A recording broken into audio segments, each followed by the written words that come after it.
Tukielekea Uchina, bidhaa za China zinaendelea kupata umaarufu mkubwa katika masoko ya kimataifa na kuvutia watumiaji wengi duniani. Kutoka simu za rununu, magari yanayotumia nishati safi hadi vifaa vya kisasa vya nyumbani, kampuni za China zinajizolea sifa kutokana na ubunifu, teknolojia ya hali ya juu na uwezo wa kukidhi mahitaji ya wateja wa kimataifa. Maelezo zaidi katika makala kuhusu Ifahamu China.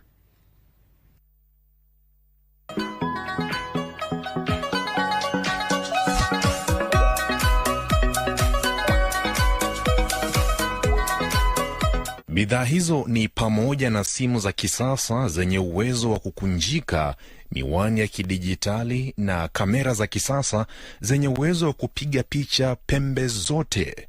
Wateja kutoka ndani na nje ya China wanaonekana kuvutiwa pakubwa. There are a lot of technologies, like too much information to process, to be honest, like too much things.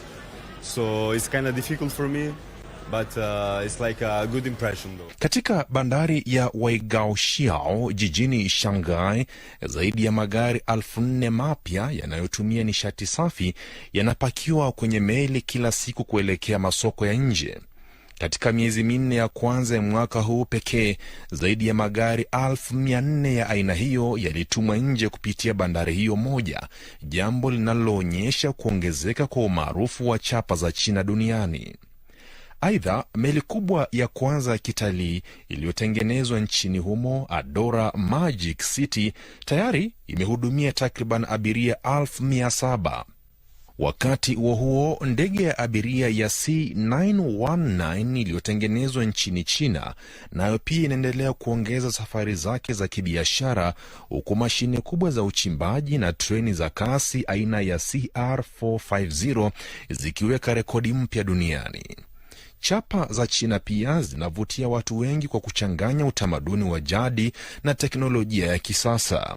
Mavazi ya mtindo wa Kichina, bidhaa za matumizi ya kila siku vikiwemo vifaa vya kisasa vya nyumbani vinaendelea kuuzwa kwa wingi. Katika robo ya kwanza ya mwaka huu, biashara ya bidhaa kati ya China na mataifa mengine ilifikia kiwango cha juu zaidi kuwahi kurekodiwa, huku biashara ya mtandaoni ya kuvuka mipaka ikiingiza na kusafirisha bidhaa zenye thamani ya yuani bilioni 818.5 sawa na takriban dola bilioni 120 za Marekani.